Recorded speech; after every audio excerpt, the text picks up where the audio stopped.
Guys, this video is about sensation and the main focus is on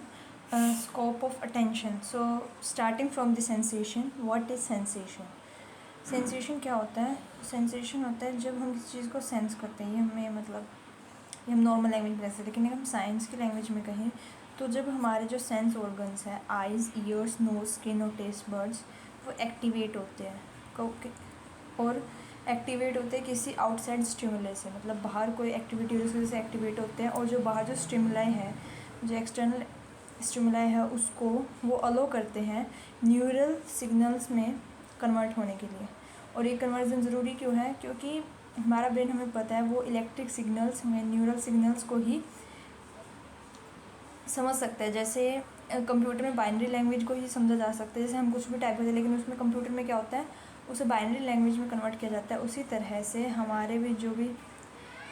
senses हैं, मतलब हमारे sense organs हैं, वो जो भी आउटसाइड स्टिमुलाई है उसको न्यूरल सिग्नल्स में ब्रेन में कन्वर्ट होने का, और जो ये प्रोसेस है, जो ये न्यूरल सिग्नल्स का जो आउटसाइड स्टिमुलाई का न्यूरल सिग्नल्स में कन्वर्ट होना, इसी को बोला जाता है ट्रांसडक्शन। ये भी इम्पोर्टेंट है कि व्हाट इज़ ट्रांसडक्शन, पूछा जा सकता है कि the process of converting outside stimuli such as light into neural activity. और एक बात और, जैसे हमारा ब्रेन है स्पेसिफिक कि वो न्यूरल सिग्नल्स को ही करेगा, उसी तरह हमारे सेंस ऑर्गन्स भी स्पेसिफिक है कि वो किस स्टिमुलाई को ही मतलब वो अंडरस्टैंड करने के लिए भेजेंगे। जैसे आई है, आई लाइट स्टिमुलस को ही भेजेगी, जो लाइट मतलब जो डिफरेंट टाइप की एनर्जीज के फॉर्म में जो स्टिमुलस होते हैं उन्हीं को भेजते हैं। आई के केस में लाइट है, ईयर्स में वाइब्रेशंस कह सकते हैं, टच रिसेप्टर्स में प्रेशर और टेम्परेचर है, और इसी तरह से टेस्ट और स्मेल में केमिकल सब्सटेंसेस अलग अलग। इसके बाद आता है साइनेस्थीसिया। ये एक कंडीशन है जिसे जॉइंट सेंसेशन भी कहा जाता है। इसके बारे में मैंने स्पेसिफिकली एक वीडियो अलग से बनाई है जो इस चैनल पे है। वैसे अगर मैं थोड़ा सा इसका इंट्रो दूँ तो ये क्या कहते हैं, साइनेस्थीसिया एक जॉइंट सेंसेशन है, जिसमें क्या होता है, जैसे एक पर्सन है वो एक ही सेंसेशन को 2-3 से कनेक्ट कर देता है। जैसे जो विजुअल की सेंसेशन है उसको वो टेस्ट में डाल रहा है या स्मेल में डाल रहा है, तो इस तरह से वो एक से ज़्यादा लिंक कर देता है। इसके एग्जांपल दूँगी। इसके एग्जांपल के लिए अगर हम देखें तो जैसे कुछ लोग इमोशंस को, टेस्ट को, म्यूज़िक वगैरह को, मैंने इमोशंस, साउंड और स्मेल, इन सब को टेस्ट की तरह रहते हैं। तो जैसे ये विजुअल हो गया, इसमें और फैक्ट्री वाला भी हो गया, तो इन सबको क्या है, वो एक सेंसेशन में ले रहे हैं, तो इस तरह से ये जॉइंट सेंसेशन में आ जाता है। अब वैसे अगर आपको अच्छे से समझना है और डिटेल से, तो ये साइनेस्थीसिया की एक अलग से वीडियो है जो इस चैनल पे है, मतलब अवेलेबल है, मैं बता चुकी हूँ। और इसी के साथ बात करें तो ये 4 से 5% पॉपुलेशन को होता है, एटलीस्ट 4 से 5 को होता है, मतलब कुछ ना कुछ टाइप का रहता है, और मेल्स और फीमेल्स दोनों में इक्वली ये हो सकता है। सो नेक्स्ट मूव ऑन करें तो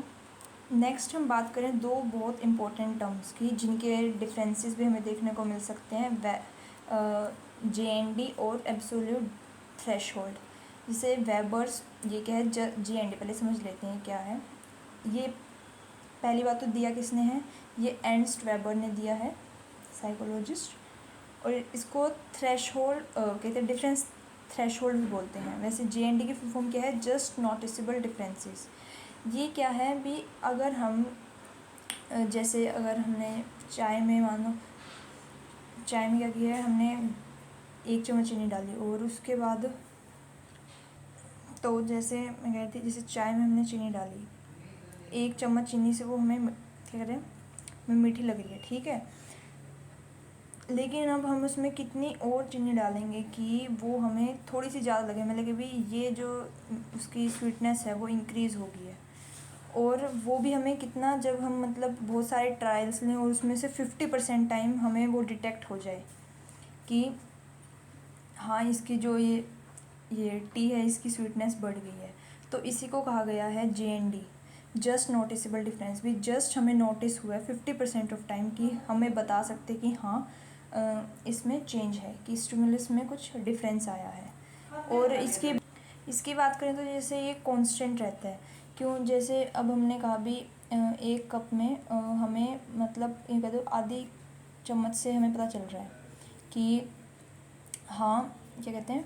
कि ये इंक्रीज़ हो गया। जैसे एक चम्मच का तो हमें आधी चम्मच पता चल रहा है कि ये इंक्रीज़ हो गया है। तो हम इसको अब कैसे देखेंगे, तो जैसे इसमें एक है तो इसमें आधी, मतलब 1 टीस्पून से उसमें आधी टीस्पून और चाहिए हमें कि हम कर लें। अब आधी नहीं लेते हम 1/4 ले लेते हैं, इससे ज़्यादा सही रहेगा समझने, वरना इसमें 50% है। तो इसमें 1/4 1 का कितना परसेंटेज है, 25%। तो मतलब ये 25% कॉन्स्टेंट रहेगा, मतलब हमें 25% उस स्टिमुलाई को बढ़ाना पड़ेगा ताकि हमें उसमें कुछ डिफरेंस नज़र आए। तो जैसे अगर हमने कोई, मान लो हमने क्वांटिटी बढ़ा दी चाय की, जैसे हम चाय की करें ना एग्जांपल, जैसे हमने उसका क्वांटिटी बढ़ा दी, हमने मान लो 5 ले लिया भी, 5 टीस्पून से अब वो लग रही हमें क्या कर रहे हैं, हमें 5 टीस्पून डालने से उस स्वीटन लग रही है, और अब हमें उसके इंक्रीज़ करनी है तो कितना होना चाहिए, तो अब इसका 25%, अब 5 का 25% मतलब ये कांस्टेंट रहेगा, 25% यहाँ पर कांस्टेंट रहेगा। तो हम देखेंगे 1.25, मतलब 1.25 टीस्पून हमें 1.25 हमें इसमें ऐड करनी पड़ेगी, ठीक है। और अब हम नेक्स्ट बात करें एब्सोल्यूट थ्रेशोल्ड की, तो ये दिया गया गुस्टैव फेशनर ने दिया ये। और ये कहते हैं जैसे अब हमने बात की भी एक कप जो चाय है वो 1 कप चीनी से हो रही स्वीटन, तो जो ये है ना कि हमें कि क्या है कि हमें 50% ऑफ द टाइम हमें डिटेक्ट कर पाएँ भी हाँ वो स्टिमुलस प्रेजेंट है, मतलब उसमें स्वीटनेस प्रेजेंट है,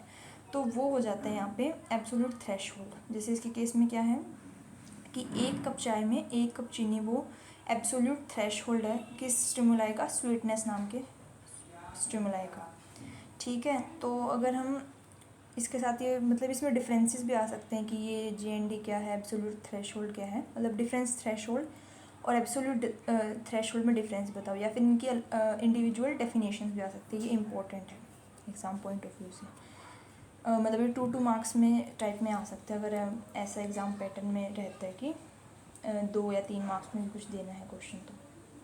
तो नेक्स्ट बात करते हैं हम सबलिमिनल स्टिमुलाई।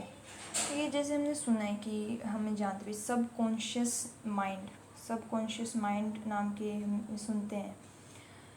कि सबकॉन्शियसली भी हम फुली अवेयर नहीं उस चीज़ के लिए, लेकिन अंडर मतलब हमें कुछ उसके बारे में हमें ध्यान है। तो वही है भी the level of consciousness below the level of consciousness awareness, कि जो कॉन्शियसनेस का लेवल अवेयरनेस है उसके लेवल से जस्ट बिलो, मतलब हम फुली कॉन्शियस नहीं है लेकिन हाँ हमें कुछ अंदाज़ा है उस चीज़ का। और देखो ये स्टिमुलाई इतने स्ट्रॉन्ग नहीं होते हैं कि वो सेंसरी रिसेप्टर्स को एक्टिवेट कर दें, ये भी इतने स्ट्रॉन्ग होते हैं कि सेंसरी रिसेप्टर्स को एक्टिवेट कर दे, पर इतने नहीं होते कि हम उनके बारे में कॉन्शियसली अवेयर हों। जैसे हम बात करें इसके बारे में, तो जैसे सब कॉन्शियसली मान लो हमारे पास कोई मतलब हमारे आउटसाइड सोर्सेज से कोई साउंड आ रही है, तो हमें पता है कि वो आ रही है, लेकिन हमें वो सेंस रिसेप्टर्स कर रहे हैं, लेकिन हम फुल अवेयर नहीं करें भी, हम नेगलेक्ट कर रहे हैं कि चलो कोई बात नहीं आते रहेंगे, मतलब हमें सेंस रिसेप्टर्स है एक्टिवेट, लेकिन हम उसके बारे में इतने कॉन्शियसली अवेयर नहीं है कि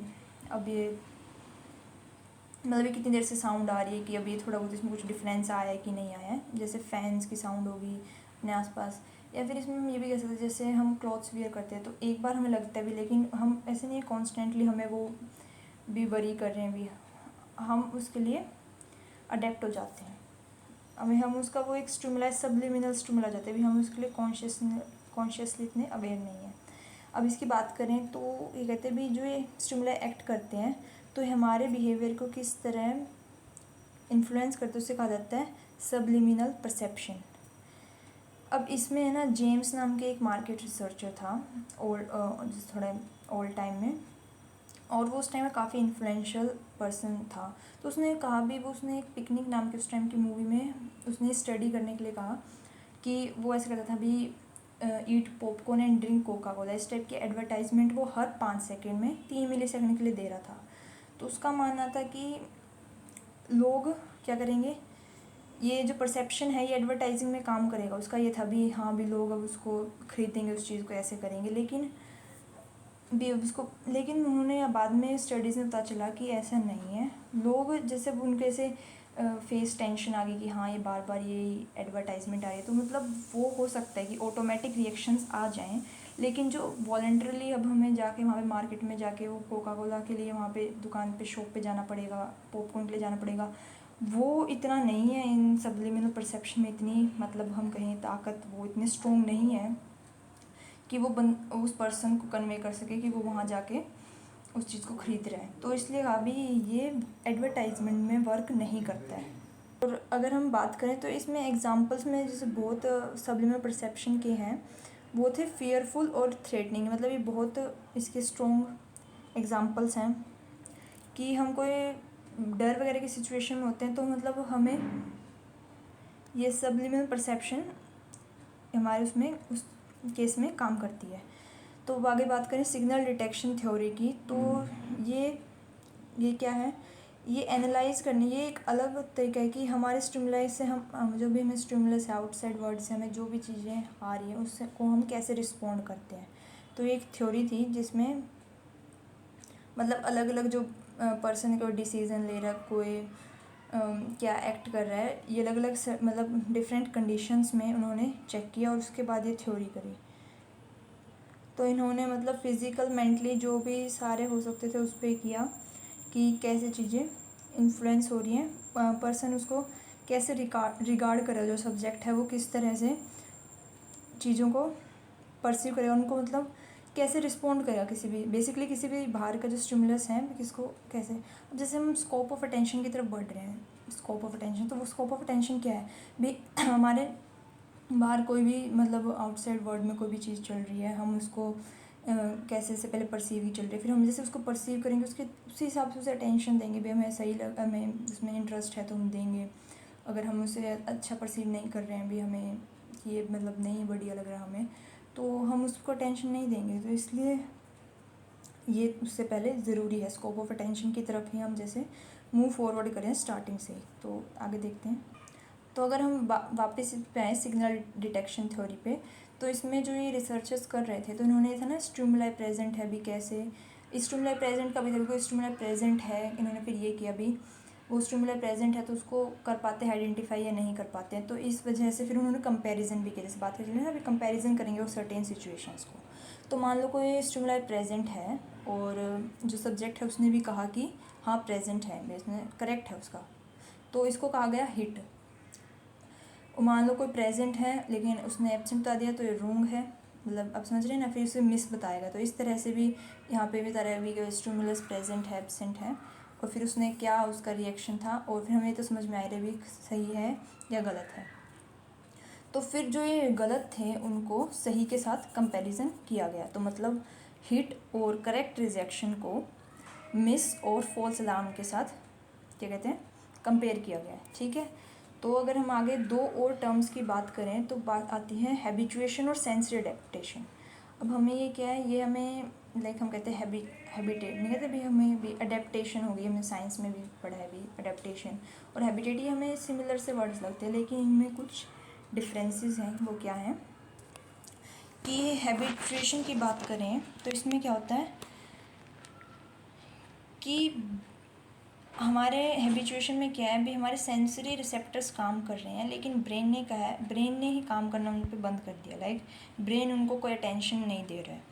फॉर एग्जांपल जैसे हमने उसकी बात की लाइक साउंड ऑफ फैन है या फिर कोई भी कॉन्स्टेंट साउंड, जैसे अगर जैसे आपके रूम में कोई क्लॉक है उसकी टिक टिक लाइक टिकिंग की जो साउंड है